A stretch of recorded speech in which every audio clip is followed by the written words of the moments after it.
پیارے بھائیوں اور بہنوں، السلام علیکم ورحمۃ اللہ وبرکاتہ۔ آج 20واں پارہ ہے جسے ہم اور آپ امن خلقہ کا پارہ کہتے ہیں۔ کل کی مجلس میں سورہ النمل جس کا تکملہ اسی 20ویں پارے میں ہے، اس کے خلاصے کے سلسلے میں یہ بات چل رہی تھی کہ آخر میں اللہ تبارک و تعالی نے دو نبیوں کا قصہ بیان فرمایا ہے یا ان قصوں طرف اشارہ فرمایا ہے۔ ایک حضرت صالح اور دوسرے حضرت لوط علیہ السلام۔ حضرت لوط علیہ السلام جس کے قصے کا تکملہ تقریباً اس پارے میں ہے، یہاں جو مصحف چھپا ہے اس کے لحاظ سے، کہ حضرت لوط علیہ السلام کی قوم میں ایک بیماری تھی جو انہی کے نام سے جانی گئی، یعنی لواطت، ایک ایسی بیماری جو اس سے پہلے ان کی قوم میں پائی نہیں جاتی تھی۔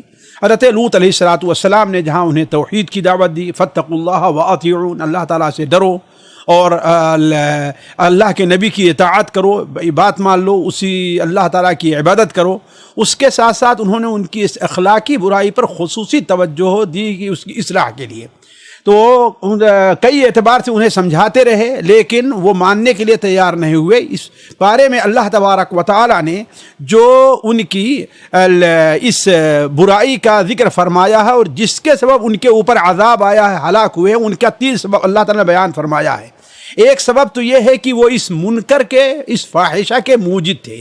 اس سے پہلے اس قوم کے دنیا میں یہ بیماری لوگ جانتے نہیں تھے۔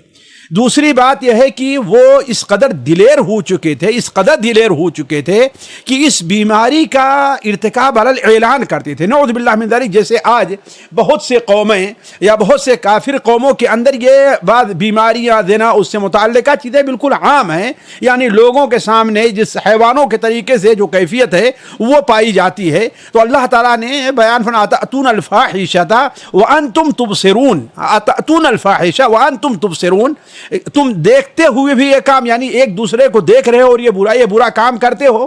اسی طریقے سے اس آیت کا دوسرا معنی علماء نے یہ لیا ہے کہ وہ اس قدر دلیر ہو گئے تھے اپنے گناہ پر کہ اس کو گناہ سمجھتے تھے کہ یہ فطرت کے خلاف ہے، سمجھتے تھے کہ اللہ کے دین کے خلاف ہے، لیکن پھر اس کے باوجود بھی اس کا ارتکاب کرتے تھے۔ جانتے ہیں یہ گناہ جو ہے بہت ہی برا ہے، یعنی گویا گناہ کے اوپر دلیری ہے۔ تیسری جو ان کی خرابی تھی اور آج بھی بہت سے لوگ اس میں مبتلا ہیں، وہ یہ ہے کہ وہ اہل حق کا مذاق اڑایا کرتے تھے اور انہیں اپنی آبادی سے دور ہو جانے بلکہ انہیں نکال دینے کی دھمکی دیا کرتے تھے۔ جیسا کہ ان لوگوں نے کہا کہ انہم اخرجوا علی لوط من قریتکم انہم اناس یتطہرون، یہ بڑے پکے بنتے ہیں، بڑے پاک صاف بنتے ہیں، یہ بڑے پاکیزہ بنتے ہیں، نکال دو ان کو اپنی آبادیوں سے۔ جس کے عوض میں اللہ تبارک و تعالی نے ان کے اوپر توحید میں خلل یعنی شرک اور رسول کی مخالفت کے ساتھ ساتھ اس برائی کے عوض اللہ تعالیٰ نے انہیں ہلاک کر دیا ہے۔ ان واقعات کا خاتمہ اللہ تبارک و تعالیٰ نے ایک جملے پر فرمایا، قل الحمدللہ وسلام علی عبادہ الذین اصطفی اللہ خیر اما یشرکون، یعنی آپ کہیے کہ الحمدللہ۔ اس سے معلوم یہ ہوا کہ خطبہ یا کتاب کے ابتدا میں جیسے الحمدللہ مشروع ہے، ایسے اس کے آخر میں بھی الحمدللہ مشروع ہے۔ بعض علماء نے اس آیت کو آگے کی عبارت سے منسلک کیا ہے کہ آگے اللہ تعالیٰ نے یہاں فرمایا امن خلق السماوات والارض وانزل لكم من السماء ماء فانبتنا به حدائق ذات بهجة ما كان لكم ان تنبتوا شجرها أإله مع الله بل هم قوم يعدلون۔ یہاں سے اللہ تبارک و تعالی نے 5 ان سے سوالات کیے ہیں اور ایسی چیزیں خلق کی، تدبیر کی، ایسی چیزیں جس کا وہ اقرار کرتے تھے اور جس میں وہ اللہ تبارک و تعالیٰ کی توحید کے قائل تھے۔ اللہ تبارک و تعالیٰ نے ان چیزوں کا اقرار کرا کر کے ان سے یہ ثابت کیا کہ جب تم توحید ربوبیت کے قائل ہو تو اللہ تبارک و تعالیٰ کی توحید اسماء و صفات امن یجیب المضطر اس کے تم قائل ہو، تو آخر پھر اللہ تبارک و تعالیٰ کو اکیلے الہ معبود کیوں نہیں مانتے؟ چنانچہ اللہ تبارک و تعالی نے 5 ایسے سوالات ان سے کیے۔ امن خلق السماوات والارض وانزل لكم من السماء ماء، آخر آسمان زمین کو پیدا کرنے والا کون ہے اور بارش کا نازل کرنے والا کون ہے؟ امن یجیب المضطر اذا دعاه، اس سے پہلے بھی اس کے بعد امن یهدیکم فی ظلمات البر والبحر، اور امن یبدأ الخلق ثم یعید، یعنی پیدا کس نے کیا ہے، تمہیں راہ کون دکھاتا ہے، مجبور کی دعا اور پریشانی کون قبول کرتا ہے، آسمان کو کس نے پیدا کیا ہے۔ ان تمام چیزوں کا اگر ان سے پوچھا جائے تو ایک جواب ہے کیا اللہ تعالیٰ، پھر اس کے بعد اللہ تعالیٰ اسی لیے ہر سوال کے بعد فرماتا الہ مع اللہ، کیا اللہ تعالیٰ کے ساتھ بھی کوئی اور معبود ہے؟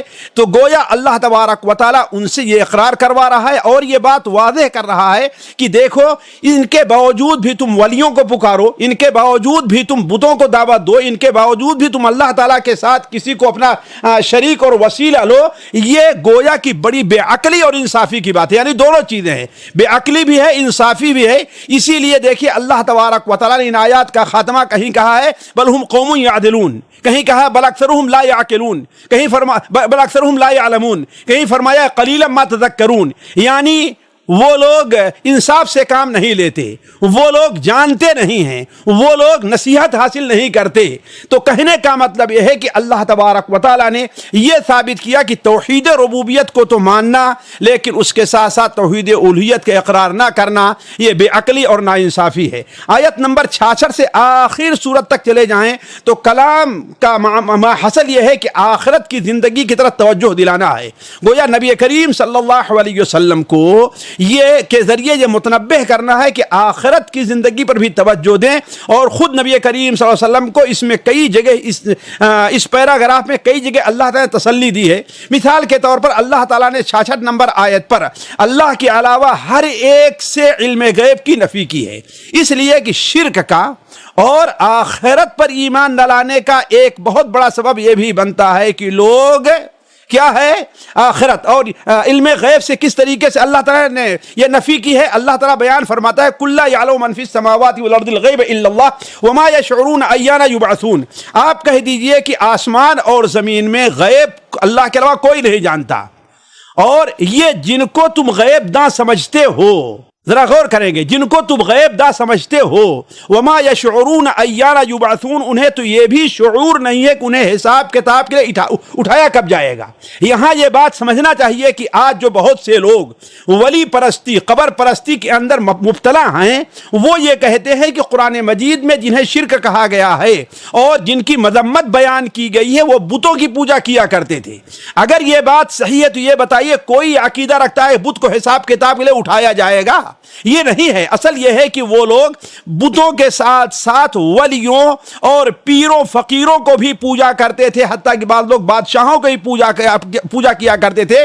اس لیے اللہ تعالیٰ بیان فرمایا کہ جن کو اللہ کو چھوڑ کر جن کی تم عبادت کرتے ہو انہیں غیب کا کوئی علم نہیں ہے اور انہیں یہ بھی شعور نہیں ہے کہ حساب اور کتاب کے لیے کب اٹھایا جائے گا۔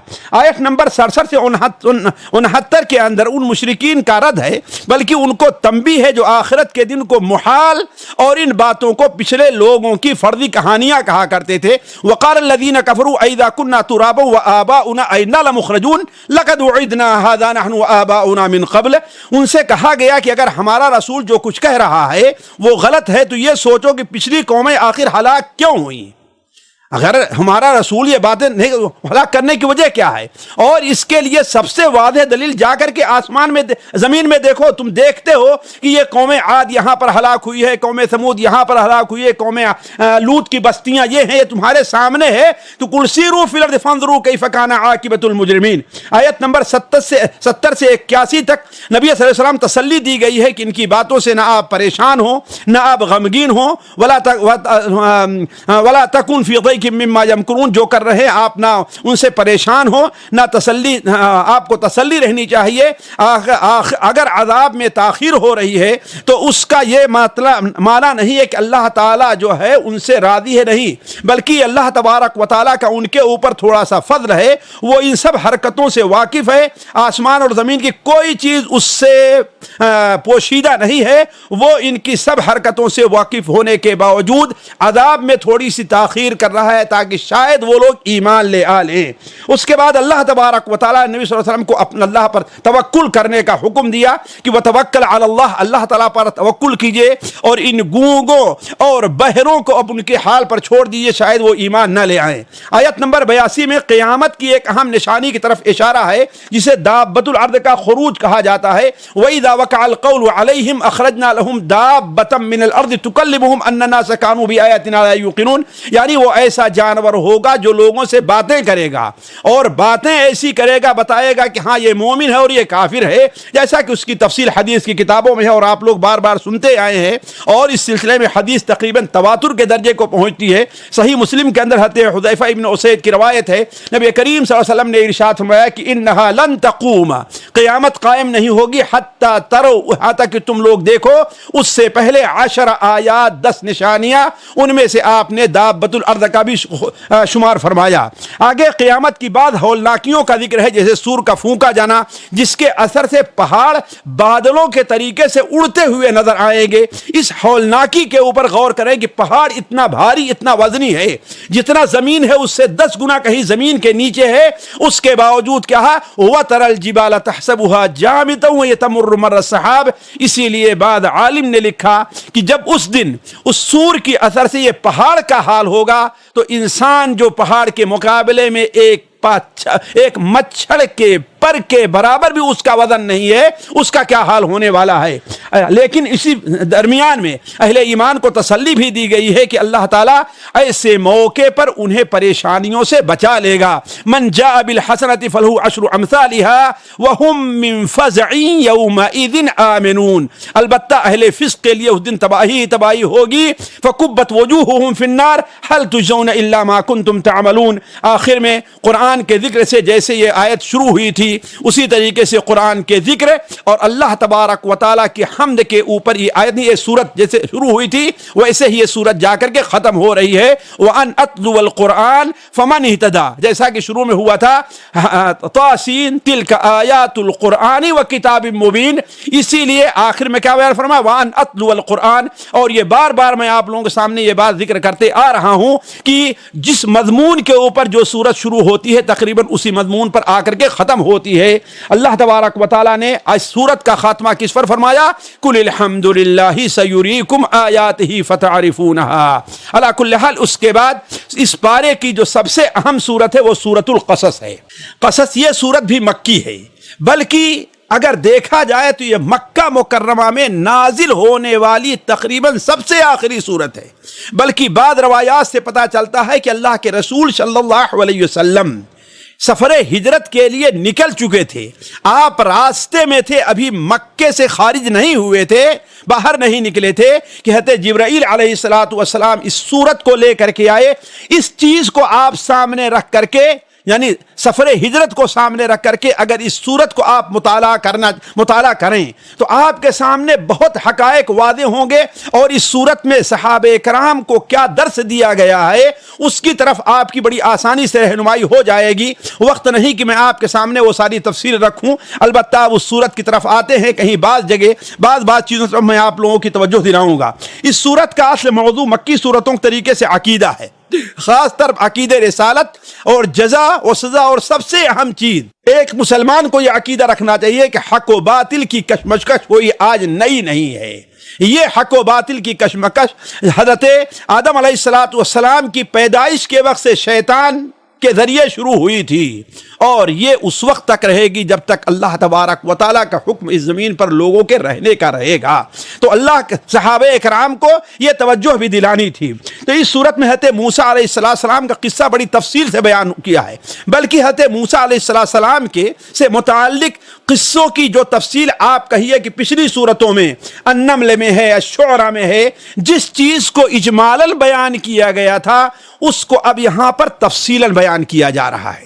بعض ایسے پہلو ہیں جو اس سے پہلے کہیں اور بیان نہیں ہوئے ہیں، اور اگر بیان ہوئے ہیں تو وہ مختصر بیان ہوئے ہیں، اور یہاں اس لیے بیان ہوئے ہیں کہ سفر ہجرت اور حالات ہجرت سے ان کا گہرا تعلق تھا۔ چنانچہ ابتدائی 6 آیتوں میں نبی صلی اللہ علیہ وسلم کی رسالت، قرآن کی حقانیت اور موسیٰ علیہ السلام قصے سے متعلق سرخیاں بیان کی گئی ہیں، جس کی تفصیل آگے ہے۔ نیز اس میں اللہ کے رسول صلی اللہ علیہ وسلم مسلمانوں کو یہ بشارت دی جا رہی ہے کہ اب تم لوگ جو ہجرت کر کے مکہ چھوڑ کر کے جا رہے ہو، یہ سمجھو کہ یہ تمہاری ترقی و کامیابی کی راہ میں اب تمہارا نکلنا ہے۔ خود مکہ مکرمہ کے فتح ہونے کہ یہ علامت ہے، اس لیے کہ اللہ تعالیٰ کیا بیان فرمایا، وَنُرِيدُ أَن نَّمُنَّ عَلَى الَّذِينَ اسْتُضْعِفُوا فِي الْأَرْضِ وَنَجْعَلَهُمْ أَئِمَّةً وَنَجْعَلَهُمُ الْوَارِثِينَ وَنُمَكِّنَ لَهُمْ فِي الْأَرْضِ، ہم یہ چاہتے ہیں کہ جن لوگوں کو زمین میں کمزور سمجھ کر کے دبایا گیا تھا، اب ہم ان کے اوپر احسان کریں، ان کو امام بنائیں اور اس زمین کے اوپر انہیں ہم تمکنت اور زمین کے اوپر ہم انہیں گویا کی قبضہ عطا کریں۔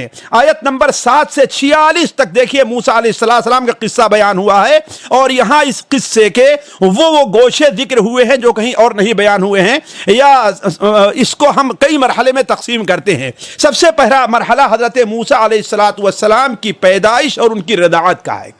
حضرت موسیٰ علیہ السلام کی جب ولادت ہوئی تو آپ لوگ جانتے ہیں کہ اس وقت تک، موسیٰ علیہ السلام کے وقت تک، بلکہ ان کے نبوت کے دعوے تک، فرعون یہ کیا کرتا تھا کہ 1 سال بنو اسرائیل کے بچوں کو قتل کرتا تھا اور 1 سال چھوڑتا تھا۔ 1 سال یعنی اس سال جتنے مرد پیدا ہوں گے ان کو ہم چھوڑ دیں گے، اور آئندہ سال جو پیدا ہوں گے بچے یعنی نر، ہم ان کو قتل کر دیں گے۔ یہ تھا موسیٰ علیہ السلام کی پیدائش اس سال ہوئی ہے جس سال بچوں کے قتل کر دینے کا فیصلہ تھا۔ تو حضرت موسیٰ علیہ السلام کی والدہ کو جب خوف لاحق ہوا کہ اب کیا کیا جائے، وَأَلْقَيْتُ عَلَيْكَ مَحَبَّةً مِّنِّي، اور اللہ تعالیٰ کی آزمائش دیکھیے کہ موسیٰ علیہ السلام کی محبت ان کی ماں کے دل میں بہت ہی زیادہ ڈال دیا تھا، بلکہ علماء کہتے ہیں کہ ان کی محبت تو ہر اس شخص کے دل میں تھی جو ان کو دیکھے حضرت موسیٰ سے محبت کرنے لگے علیہ السلام۔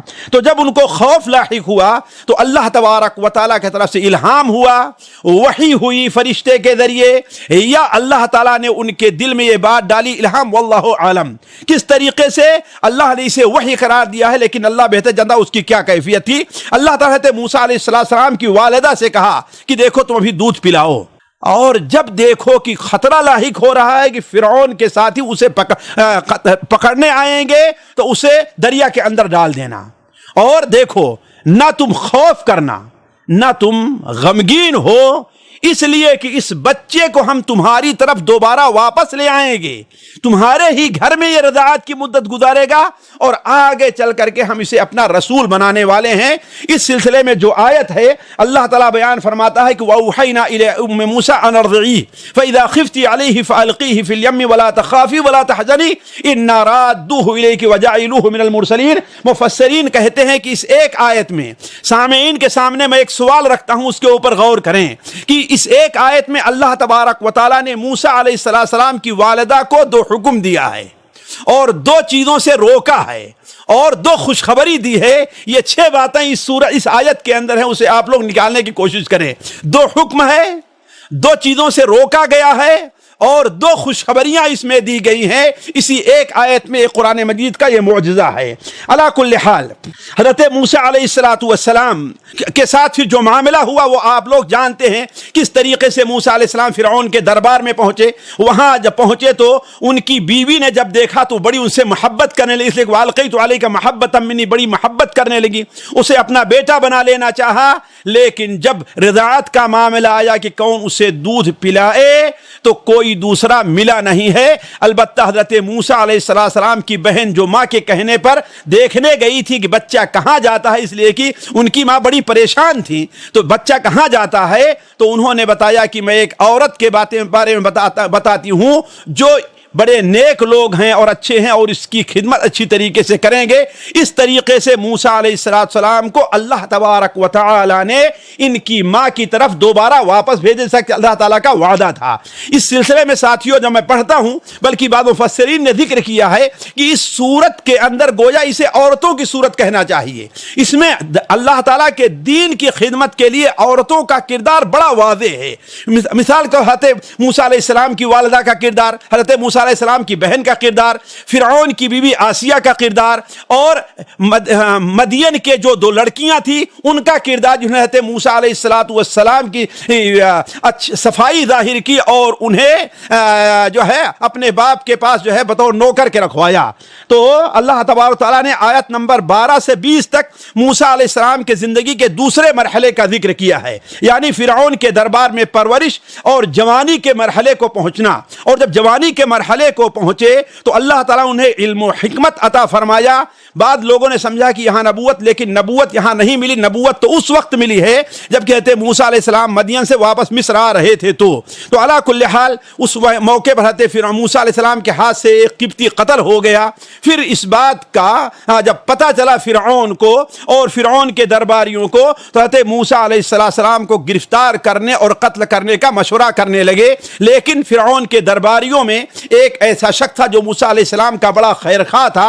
وَأَلْقَيْتُ عَلَيْكَ مَحَبَّةً مِّنِّي پر آپ ہر جگہ غور کرتے جائیں، بڑا خیر خواہ تھا۔ اس نے حضرت موسیٰ علیہ السلام کو آ کر کے چپکے سے بتلا دیا کہ اے موسیٰ، اب تمہارے لیے خیر اسی میں ہے کہ تم شہر چھوڑ کر کے چلے جاؤ۔ چنانچہ آیت نمبر 21 سے 28 تک موسیٰ علیہ السلام کے زندگی کے تیسرے مرحلے کا ذکر ہو رہا ہے کہ موسیٰ علیہ السلام کس طریقے سے ڈرتے ہوئے مصر سے نکل کر کے مدین کی راہ لی، اور وہاں مدین کی 2 لڑکیوں کے جانوروں کو پانی پلانے کا واقعہ پیش آیا۔ پھر ان لڑکیوں کے والد نے موسیٰ علیہ السلام کو بلوایا اور 8 یا 10 سال خدمت کے عوض اپنی ایک لڑکی سے شادی کر دینے کا وعدہ کیا۔ یہاں ساتھیوں کئی چیزیں باعث عبرت ہیں، جن میں سے صرف میں 3 کی طرف اشارہ کرتا ہوں۔ پہلی چیز ہے کہ موسیٰ علیہ السلام اور دعا۔ ایک نبی اللہ تعالیٰ کے کس قدر قریب ہوتا ہے ہم اور آپ جانتے ہیں۔ وہ دنیا کے جو وسائل ہیں اپنی حفاظت کا استعمال کرتا ہے، لیکن اس کے ساتھ ساتھ اللہ تعالیٰ سے دعا کا دامن نہیں چھوڑتا۔ ذرا دیکھیں موسیٰ علیہ السلام مدین سے نکل کر کے بیٹیوں پہنچنے اور بیٹیوں کے ساتھ بات چیت ہونے کے درمیان 3 بار دعا کرتے ہیں۔ پہلی دعا کب ہے کہ فخرج منها خائفا يترقب قال رب نجني من القوم الظالمين، لیکن بعد میں ولما توجه تلقاء مدين قال عسى ربي ان يهديني سواء السبيل، اور جب فسقا لهما ثم تولى الى الظل فقال رب اني لما انزلت الي من خير فقير۔ اس سے پتہ چلتا ہے کہ ہم جہاں دنیاوی اسباب کے لیے کوشاں رہتے ہیں، وہیں پر اللہ تبارک و تعالی سے دعا کا دامن نہ چھوڑے۔ ہم دعا اس وقت کرتے ہیں جب ہمارے اسباب کمزور پڑ جاتے ہیں، اور جہاں اسباب کے اندر تیزی رہتی ہے ہم وہاں پر اللہ تعالیٰ سے دعا کرنا بھول جاتے ہیں، اور یہ ہماری غفلت ہے۔ دوسری، لڑکیوں کا موقف یہ ظاہر کرتا ہے کہ شرم و حیا یا ستر و حیا عورت کی فطرت ہے، اور آج کے ماحول پر میں اس کے اوپر ایک ڈاکہ ہے۔ مثال کے طور پر جیسے ان لڑکیوں کا الگ کھڑا ہونا، گویا اختلاط سے وہ پرہیز کی کہ مردوں کے ساتھ مل کر کے نہ کھڑا ہوں۔ اسی طریقے سے ان کا یہ کہنا کہ میرے والد بوڑھے ہیں، اس کا یہ معنی ہے کہ باہر نکلنا اور کام کرنا ان کی مجبوری ہے۔ یہ ان کا کام نہیں ہے، یہ مردوں کا کام ہے، لیکن ان کی مجبوری ہے، اس لیے وہ باہر نکلی ہے کام کرنے کے لیے۔ اور تیسرا، حضرت موسیٰ علیہ السلام یعنی ان لڑکیوں کا کہ بلانے کے لیے جب وہ لڑکی آئی تو حدیث قرآن کے الفاظ علی استحیاء، شرماتے ہوئے حضرت عمر فاروق سے بسند صحیح تفسیر مروی ہے کہ وہ اپنے چہرے کو چھپا کر کے آئی، تو گویا ستر و حیا یہ عورت کا زیور ہے۔ تیسری چیز جو حضرت موسیٰ علیہ السلام کے اس واقعے سے عبرت کا معاملہ ہے، موسیٰ علیہ السلام اور مدین کے مرد صالح کا معاملہ کتنی دن کا طے ہوا تھا؟ 8 یا 10 سال کا۔ تو گویا مسلمانوں کو جو ہجرت کر کے آ رہے تھے یہ اطلاع دینی تھی کہ یہ مکہ مکرمہ سے غائب ہونے کی جو مہلت ہے وہ 8 سال یا 10 سال ہے، اور آپ جانتے 8 ہی سال کے اندر مکہ مکرمہ فتح ہو گیا۔ علا کل حال آیت نمبر 29 سے 35 موسیٰ علیہ السلام کے واقعے کا چوتھا مرحلہ ہے۔ اس مرحلے میں موسیٰ علیہ السلام کی واپسی کا ذکر ہے۔ راستے میں انہیں نبوت سے سرفراز کیا گیا، اللہ تعالیٰ نے 2 معجزے عطا فرمائے، یعنی عصا اور ید بیضا، اور ایک اور چیز عطا فرمائی گئی جو یہاں پر ہے اور کسی اور جگہ وہ مذکور نہیں ہے۔ وہ کیا ہے؟ وَضْمُمْ إِلَيْكَ جَنَاحَكَ مِنَ الرَّهْبِ وَضْمُمْ إِلَيْكَ جَنَاحَكَ مِنَ الرَّهْبِ فَذَلِكَ بُرْهَانَانِ مِنْ رَبِّكَ وَضْمُمْ إِلَيْكَ جَنَاحَكَ مِنَ الرَّهْبِ، تمہیں خوف لاحق ہو تو اپنے جناح، اپنے بازو کو پہلو میں، وَضْمُمْ يَدَكَ وَضْمُمْ إِلَيْكَ جَنَاحَكَ، اپنے بازو کو تم سمیٹ لو۔ بعض علماء نے کہا اس کی یہ کیفیت ہے کہ اپنے ہاتھ کو دل پر رکھ لو۔ یہ اس وقت جب تمہیں خوف لاحق ہو کسی دشمن کا، کسی اور چیز کا، تو انسان کو اپنا دل اس پر رکھ لینا چاہیے۔ امام نے کثیر رحمہ اللہ نے یہ نسخہ بتایا ہے کہ خوف کی حالت میں انسان اگر ایسا کر لیتا ہے تو اس کا خوف ضائع ہو جائے گا۔ علی کل حال اس وقت موسیٰ علیہ السلام نے ایک اور درخواست کی تھی کہ اللہ تبارک و تعالی آپ جانتے ہیں کہ ہم نے مجھ سے وہاں پر کون سا کام ہو گیا ہے. ایک بات. دوسری بات, ہمارا بھائی جو ہارون ہے وہ بڑا فصیح ہے. یہیں سے علماء نے کہا کہ خطیب کو فصیح اللسان ہونا چاہیے, جس کے لیے طلبہ اور دعات کو کوشش کرنی چاہیے کہ وہ فصیح اللسان ہو. تو حضرت ہارون زیادہ فصیح اللسان ہے, لہذا آپ ان کو ہمارے ساتھ نبی بنا کر کے بھیج دیجئے. انہوں نے ایک مطالبہ کیا, اللہ تبارک و تعالیٰ نے انہیں 3 چیزیں عطا فرمائی. ایک چیز تو یہ ہے کہ بھائی کے ذریعے انہیں قوت دے دی, اور دوسری چیز یہ ہے کہ اللہ تعالیٰ نے کہا کہ نجعل لکما سلطانا فلا یصلون الیکما, ہم تمہیں وہ سلطان عطا فرمائیں گے, وہ قوت کہ وہ تم تک پہنچ نہیں پائیں گے. اس کا ایک معنی ہے کہ جیسے مفسرین نے لکھا ہے کہ موسیٰ علیہ السلام کا خوف فرعون کے دل میں بیٹھ گیا, ڈانٹتا تھا, سب کچھ کرتا تھا, مقابلے کی دعوت دیتا تھا, لیکن موسیٰ علیہ السلام پر ہاتھ ڈالنے کی اس کی ہمت نہیں ہوتی تھی.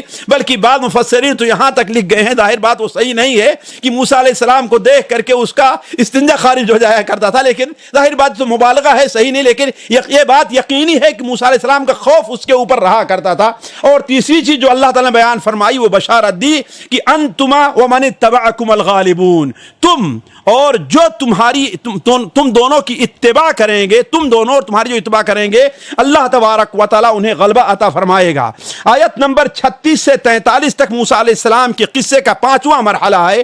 موسیٰ علیہ السلام کو اس میں فرعون اور اس کی قوم کی طرف دعوت دینے کا ذکر ہے. قوم نے اسے جادو قرار دیا. فرعون نے مذاق اڑاتے ہوئے کہا کہ اے حامان, ذرا پکی اینٹوں کا انتظام تو کرو, اور تم کوئی بہت اونچی فلک بوس کوئی عمارت تعمیر کرو, میں ذرا اوپر چڑھ کر کے دیکھوں کہ موسیٰ کا خدا کہاں ہے جو کہتا ہے کہ ہمارا رب وہاں پر ہے.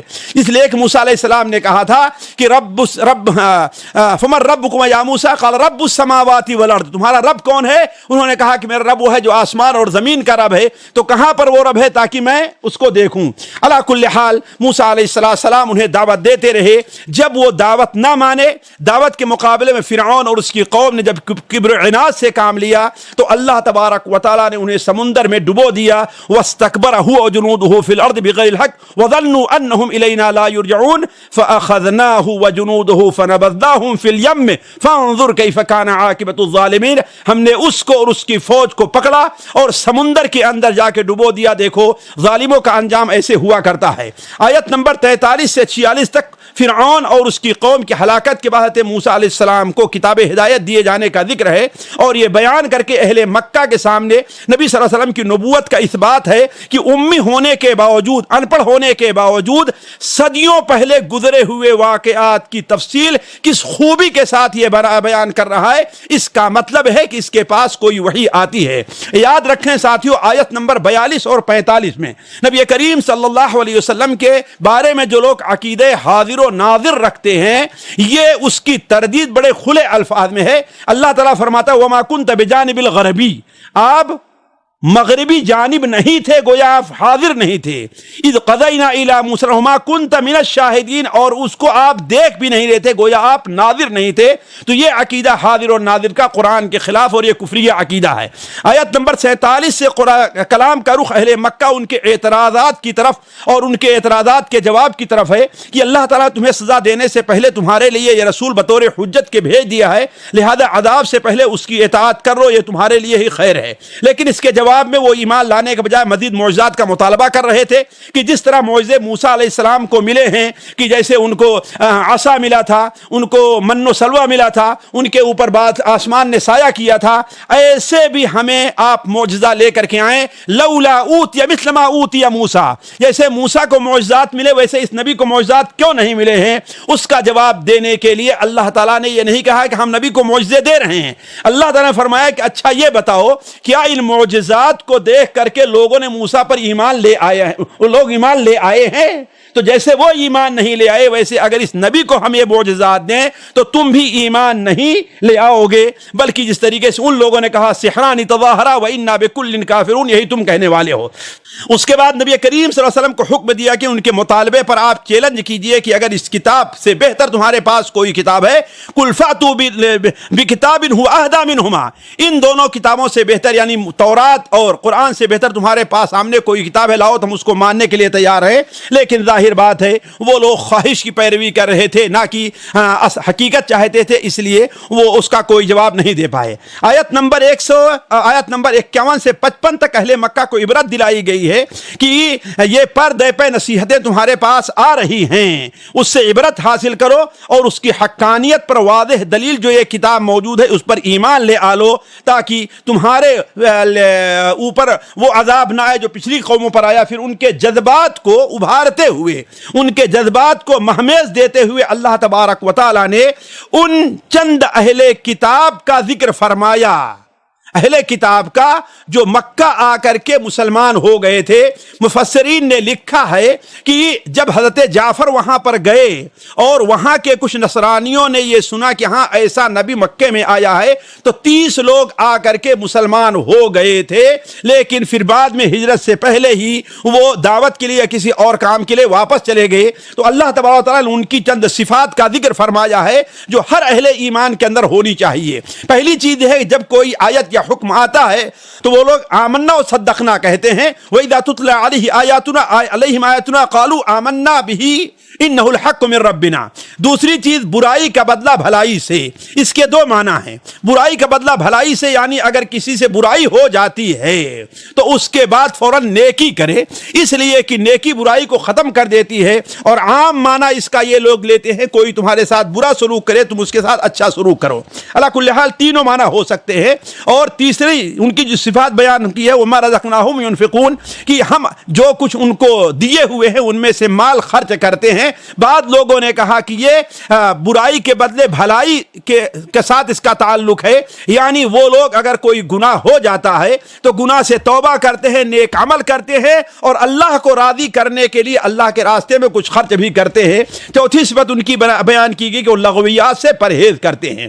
56 آیت مفسرین کا اتفاق ہے یہ آیت ابو طالب کے بارے میں نازل ہوئی ہے کہ اے نبی آپ کا کام ہدایت الی الطریق ہے، ہدایت علی الطریق نہیں ہے، یعنی آپ راستہ دکھا سکتے ہیں، راستے پر لا کر کسی کو زبردستی کھڑا نہیں کر سکتے ہیں، اس لیے آپ پریشان نہ ہو۔ اپنے رشتہ داروں کو، اپنے چچا کو جو آپ دعوت دے رہے ہیں وہ قبول کریں گے تو قبول کریں اور نہیں قبول کرتے ہیں تو ہدایت دینا اللہ تبارک و تعالیٰ کا کام ہے۔ اگر اللہ تعالیٰ ان کے اندر کوئی خیر سمجھے گا تو ان کو ہدایت کے راستے پر لے آ دے گا۔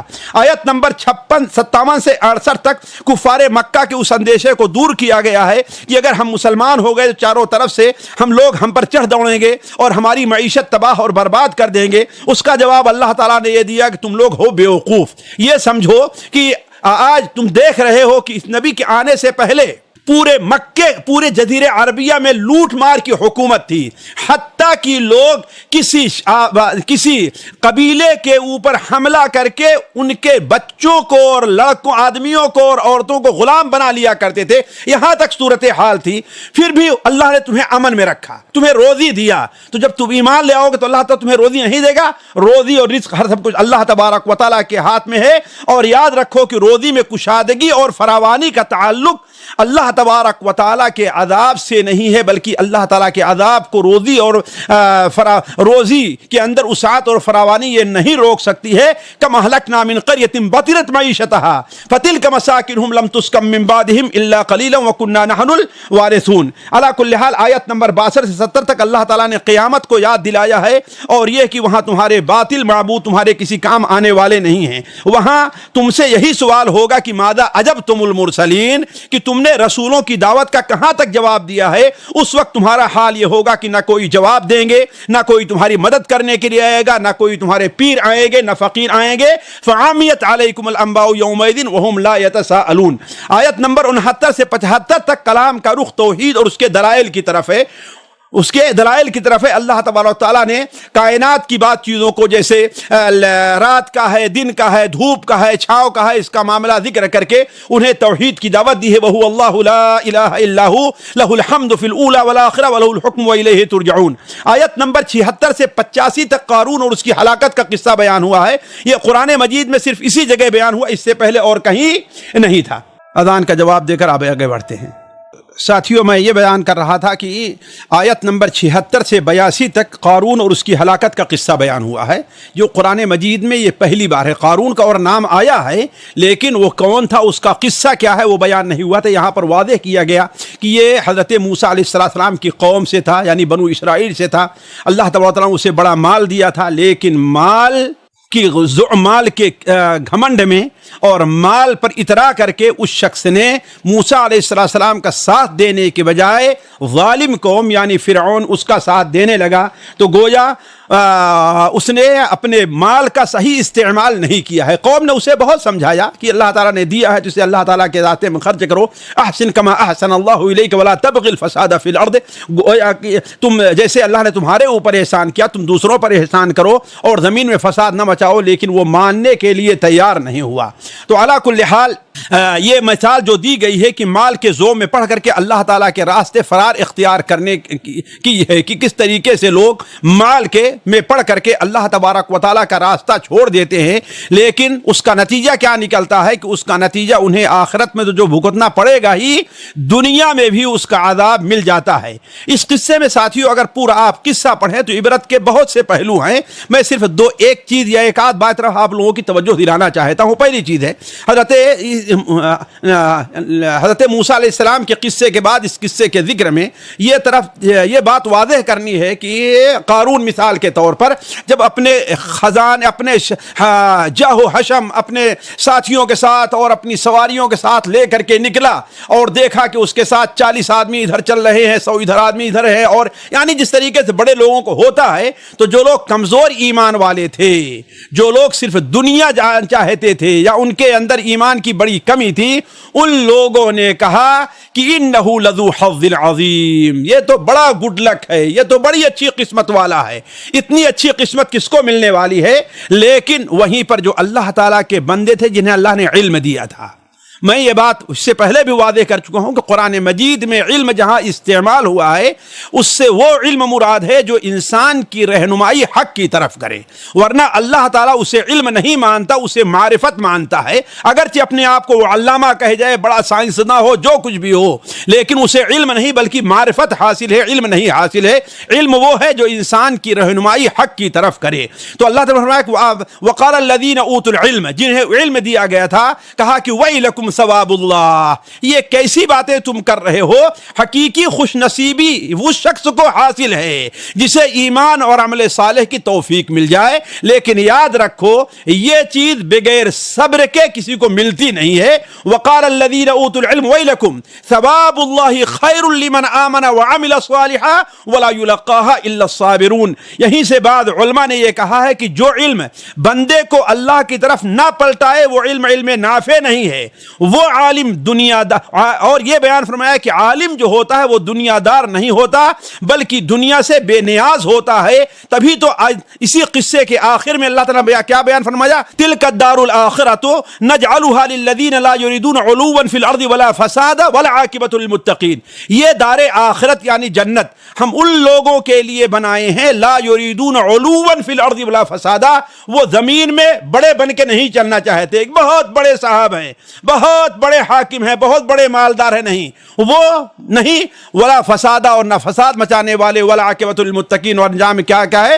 متقیوں کے لیے ہے۔ علی کل حال آیت نمبر دوسری عبرت اس قصے کے اندر ہے کہ جو مال اللہ کی رضا کے لیے نہ خرچ کیا جائے وہ مال جلد یا دیر میں صاحب مال کے لیے وبال ہوا کرتا ہے۔ آیت نمبر 85 سے 88 تک کلام کا رخ نبی صلی اللہ علیہ وسلم کی طرف ہے اور چند نصیحتیں آپ کو کی گئی ہیں۔ پہلی نصیحت تو یہ ہے کہ اللہ کے رسول کو خوشخبری دینی ہے کہ آپ کا رب آپ کو جلد ہی مکہ مکرمہ واپس کر دے گا، ان الذی فرض علیک القرآن لرادک الی معاد۔ دوسری چیز، یہ قرآن آپ کے پاس حق ہے، اس پر ایمان کا تقاضا ہے کہ آپ دین کے معاملے میں فلا تکونن ظہیرا للکافرین، دین کے معاملے میں کافروں کا ساتھ نہ دیں۔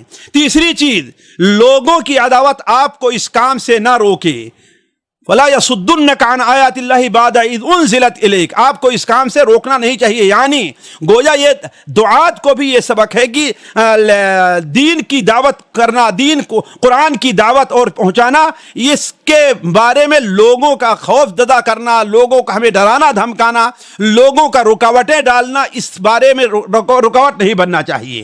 اور تیسری چیز، دعوت کا کام کو جاری رکھیں اور کسی کی پرواہ نہ کریں. وَادْعُ إِلَىٰ رَبِّكَ، وَادْعُ إِلَىٰ رَبِّكَ، رب کی طرف بلاؤ. وَلَا تَكُونَنَّ مِنَ الْمُشْرِكِينَ، اور مشرکین نہ بن جاؤ. یہیں سے بعض علماء نے یہ کہا ہے کہ لوگوں کے خوف سے، لوگوں کے ڈر سے، یا اپنے دنیاوی فائدے کے لیے دعوت کا کام چھوڑ دینا، یہ شرک میں داخل ہے. اللہ نے کیا بیان فرمایا؟ وَلَا يَصُدُّنَّكَ عَنْ آيَاتِ اللَّهِ بَعْدَ إِذْ أُنزِلَتْ إِلَيْكَ وَادْعُ إِلَىٰ رَبِّكَ وَلَا تَكُونَنَّ مِنَ الْمُشْرِكِينَ. دعوت کا کام کرو اور مشرکین میں نہ بن جاؤ. اسی طریقے سے آخری چیز جس پر اس سورت کا خاتمہ ہوا ہے وہ دعوت توحید کے اوپر ہے. وَلَا تَدْعُ مَعَ اللَّهِ إِلَٰهًا آخَرَ لَا إِلَٰهَ إِلَّا هُوَ كُلُّ شَيْءٍ هَالِكٌ إِلَّا وَجْهَهُ وَلَهُ الْحُكْمُ وَإِلَيْهِ تُرْجَعُونَ. اس پارے کی تیسری سورت سورہ عنکبوت ہے.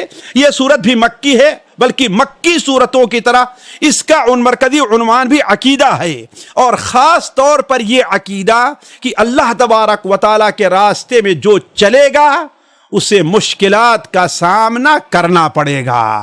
ایسا محسوس ہوتا ہے کہ یہ آیت ان دنوں میں نازل ہوئی ہے کہ جب مکہ کے اندر کمزور مسلمانوں کے اوپر عذاب کو تنگ کیا، ان کو عذاب دیا جا رہا تھا. اس لیے اللہ تعالیٰ نے اس سورت کو نازل کر کے انہیں اطمینان دلایا، اور جن لوگوں کے اندر ذرا سے کمزوری آ رہی تھی انہیں متنبہ کیا، اور یہ فرمایا کہ دیکھو اگر تم نے اس راہ کو چھوڑ دیا ہے تو یہ تمہارا نقصان ہے، اللہ کا اس میں کوئی نقصان نہیں ہوگا. 1 نمبر سے آیت سے لے کر 7 نمبر آیت تک چونکہ مکہ کے کچھ لوگ نیک سیرت لوگ مسلمان ہو گئے، اسلام قبول کر لیا تھا، انہیں مختلف قسم کی دنیاوی اذیتوں کا سامنا کرنا پڑتا تھا. اپنے اور پرائے سب ان کے دشمن بن گئے تھے اور ناقابل برداشت تکلیفیں دیتے تھے. ایسے موقع پر بسا اوقات بعض مسلمان کبھی پریشان ہو جاتے اور بہت ہی غمگین ہو جاتے، تو انہی لوگوں کو تسلی دینے کے اللہ نے یہ صورت نازل فرمائی اور بتلایا کہ اللہ کی راہ میں آزمائش ضروری ہے، تاکہ یہ معلوم ہو جائے کہ سچا مومن کون ہے اور کس کے ایمان میں جھوٹ شامل ہے. اور یہ بھی بتلایا گیا کہ یہ معاملہ تمہارے ساتھ کوئی نیا نہیں ہے. وَلَقَدْ فَتَنَّا الَّذِينَ مِن قَبْلِهِمْ فَلَيَعْلَمَنَّ اللَّهُ الَّذِينَ صَدَقُوا وَلَيَعْلَمَنَّ الْكَاذِبِينَ. تم سے پہلے جو انبیاء صلحاء گزرے ہوئے ہیں، جو بھی تمہاری طرح اللہ تعالیٰ کی راہ اختیار کیے ہیں، اللہ تعالیٰ نے ان کو ضرور آزمایا ہے، یہ واضح کرنے کے لیے کہ کون اپنے ایمان میں سچا ہے اور کس کے ایمان میں کھوٹ ہے. آیت نمبر 4 میں ام حسب الذین اجترحوا السیئات ان یسبقونا ساء ما یحکمون، ان لوگوں کو متنبہ کیا ہے جو اللہ کے بندوں کو اذیت پہنچاتے تھے کہ وہ یہ نہ سمجھے کہ اللہ تعالیٰ کی پکڑ سے وہ دور ہیں، وہ بہت برا کر رہے ہیں، ان کا انجام بھی برا ہی ہونے والا ہے. پھر اہل ایمان کو تسلی دی گئی ہے کہ اللہ تبارک و تعالیٰ اطمینان رکھے، ان کے ایمان کو ضائع نہیں کرے گا، بلکہ اللہ تعالیٰ ان کے گناہوں کو صرف معاف ہی نہیں کرے گا بلکہ ان کی نیکیوں کا احسن سے احسن، بہتر سے بہتر بدلہ اللہ تعالیٰ عطا فرمائے گا. آیت نمبر 7 ہے والذین عاملوا وعملوا الصالحات، اس کے اندر جو ہے اہل ایمان کو تسلی دی گئی ہے. آیت نمبر 8 اور 9 یعنی وصینا الانسان بوالدیہ حسنا وان جاہداک لتشرک بی ما لیس لک بہ علم فلا تطعہما. یہ آیت خاص حضرت سعد بن ابی وقاص کے بارے میں نازل ہوئی ہے. آپ لوگ مقررین سے برابر اس کے بارے میں تقریریں سنتے آئے ہیں کہ کس طریقے سے ان کی والدہ ان کے ایمان لانے پر ناراض ہو گئیں اور کھانا پینا بند کر دیا. تو حضرت سعد علیہ رضی اللہ تعالی عنہ، حضرت سعد بن ابی وقاص رضی اللہ تعالی عنہ نہیں مانے اور اپنے ایمان کے اوپر جمے رہے. تو گویا یہ واضح کیا گیا ہے کہ والدین کا مقام اپنی جگہ مسلم ہے، لیکن اللہ کا حق کے توحید سب پر غالب ہے. اللہ کے حق کے سامنے کسی اور کا حق نہیں آنا چاہیے. ابھی کل جیسے ہمارے بعض بھائیوں نے سوال کیا کہ کچھ لوگ جو ہے آج کل غریبوں میں، مسکینوں میں، محتاجوں میں مال تقسیم کرنے کے لیے فرض نماز چھوڑ دیتے ہیں، نعوذ باللہ من ذالک، جبکہ وہ ان کا حق ہے۔ اللہ تعالیٰ کے حق کو مقدم رکھنا یہ واجب ہے۔ اگر اس کی وجہ سے ان کے اس نیکی کے اندر اگر نماز میں فرق پڑ رہا ہے تو ان کی یہ نیکی کرنا بلکہ گناہ کا کام ہوگا۔ علی کل حال اللہ تبارک و تعالیٰ نے آیت نمبر 10 سے 11 میں ان کمزور لوگوں کو متنبہ کیا ہے جو ایمان تو لاتے تھے لیکن جب بھی کوئی دنیاوی رکاوٹ آتی تھی تو پیچھے ہٹنا شروع کر دیتے تھے۔ ان کے نزدیک دنیا کا عذاب آخرت کے عذاب کے اندر گویا فرق نہیں تھا۔ وہ دنیا کے عذاب میں لوگوں کی مار ہے، لوگوں کا ناراض ہونا ہے، لوگوں کا غصہ ہونا ہے، لوگوں کو نقصان پہنچانا ہے۔ وہ یہ سمجھتے تھے کہ گویا اللہ تعالیٰ کے بھی عذاب ایسے ہی ہے، وہ بھول گئے تھے کہ یہ جو ہے اللہ تعالیٰ کا عذاب اس سے کہیں زیادہ ہے۔ وَمِنَ النَّاسِ مَن يَقُولُ آمَنَّا بِاللَّهِ فَإِذَا أُوذِيَ فِي اللَّهِ جَعَلَ فِتْنَةَ النَّاسِ كَعَذَابِ اللَّهِ۔ ایسے لوگوں کو متنبہ کرنے کے لیے واضح کیا گیا کہ یہ نفاق ہے، یہ ایمان نہیں ہے۔ وَلَيَعْلَمَنَّ اللَّهُ الَّذِينَ آمَنُوا وَلَيَعْلَمَنَّ الْمُنَافِقِينَ۔ آیت نمبر 12 سے 13 میں اللہ تعالیٰ مسلمانوں کی ایک اور آزمائش کا ذکر فرمایا ہے۔ اصل میں ہوتا یہ تھا، کچھ کافر جب بعض مسلمانوں کو اذیت نہیں پہنچا سکتے تھے، انہیں کے اوپر ان کا زور نہیں چلتا، انہیں تکلیفیں پہنچائیں، مارے اور پیٹیں، تو ایسا کیا کرتے تھے، انہیں سمجھاتے تھے، انہیں گویا ایک عیب دلاتے تھے اور انہیں بہلاتے اور فسلاتے ہوئے کہتے تھے کہ دیکھو تمہارا پہلا ہی دین صحیح ہے، اسی طرف آ جاؤ۔ ہم ذمہ داری سے کہتے ہیں کہ یہ صحیح، جیسے آج بہت سے لوگ باطل پر ہونے کے باوجود لوگوں کو دھوکہ دیتے ہیں، ہم ذمہ داری سے کہتے ہیں کہ یہی حق ہے۔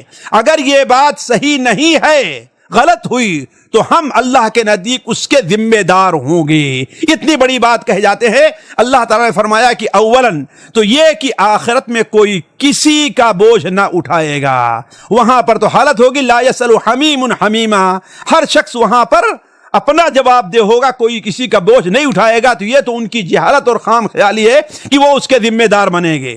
ثانیاً یہ بتایا کہ وہ لوگ جو یہ حرکت کر رہے ہیں وہ اپنے بوجھ کو مزید ہلکا کر رہے ہیں، اس لیے کہ ان کے اس کہنے کی وجہ سے جو شخص گنہگار ہوگا اس کو تو گناہ ملے گا ہی، اس کے ساتھ ساتھ ان کو بھی اس کا بوجھ اٹھانا پڑے گا۔ آیت نمبر 14 سے انبیاء علیہ السلام اور ان کے ساتھ نبیوں کا کیا معاملہ رہا، انہیں کن ابتلاءات کا پیش آیا، اس کا بیان ہے۔ سب سے پہلے حضرت نوح علیہ السلام کا ذکر ہے کہ وہ اپنی قوم کو 950 سال تک توحید کی طرف بلاتے رہے، لیکن جب وہ ایمان نہ لائے تو اللہ تعالیٰ نے انہیں ہلاک کر دیا، یعنی ان کی قوم کو۔ البتہ کچھ لوگ حضرت نوح علیہ السلام ساتھ اس کشتی میں سوار ہونے سے بچ گئے۔ آیت کا ٹکڑا وَجَعَلْنَاهَا آیَةً لِلْعَالَمِينَ، ہم نے اسے لوگوں کے لیے نشانی بنایا۔ تو گویا کہ یہ نشانی تین قسم کی تھی، علماء کہتے ہیں۔ ایک تو ایک تمام جہانوں کے لیے نشانی ہے، جو اسے سنے اور پڑھے وہ عبرت حاصل کرے کہ اللہ تعالیٰ اپنے نیک بندوں کی حفاظت کس طریقے سے کرتا ہے۔